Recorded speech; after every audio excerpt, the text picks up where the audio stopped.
Danes gostimo strokovnjake, tako domače kot strokovnjake iz tujine, na temo borilne veščine v policiji.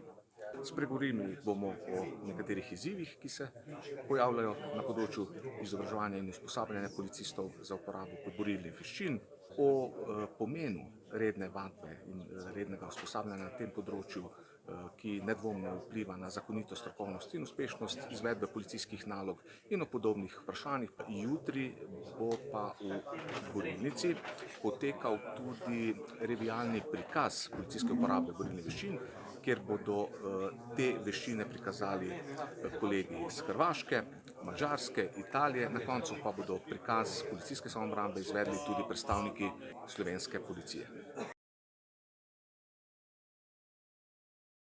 Ja, eno izmed 12 prisilnih sredstev, ki je tudi telesna sila. V okviru te telesne sile zakon določa, da smejo policisti uporabiti strokovne prijeme, strokovne udarce in strokovne mete, poleg tega pa tudi strokovne pritiske in druge oblike, da rečem, telesne sile. To so vse, da rečem, strokovne tehnike, ki izhajajo iz različnih borilnih veščin. Nekako poglavitna borilna veščina, ki jo gojimo v slovenski policiji, pa je jiu-jitsu. Tekom izobraževanja pridobijo ta znanja, ki so nujno potrebna, da lahko samostojno, zakonito, strokovno in uspešno opravljajo policijske naloge na terenu. Potem imamo pa že od leta 1996 vzpostavljen sistem, da se policisti redno usposabljajo za izvedbo policijskih pooblastil s praktičnim postopkom in samoobrambo. V okviru teh prisilnih sredstev seveda je najmilejša oblika uporaba telesne sile. In zato, da to pravijo strokovno, za čim manj poškodb, tudi se usposabljajo za elemente borilnih veščin.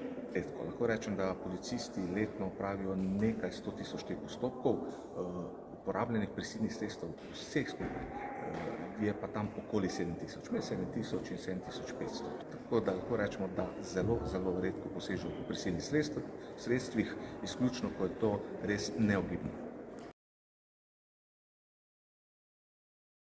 Ja, zagotovo so to postopki, kjer so policisti napadeni na najbolj nevarne načine, z orožjem, drugimi nevarnimi predmeti, noži, sekire, z vsemi takimi primeri se naši policisti srečujejo. In seveda, ko gre za tako nevarne napade, kjer prihaja tudi lahko do najhujših posledic, do smrti, potem morajo pokazati dejansko vso znanje, ki ga imajo. In to so morda najbolj zahtevni, najbolj kompleksni postopki uporabe prisilnih sredstev.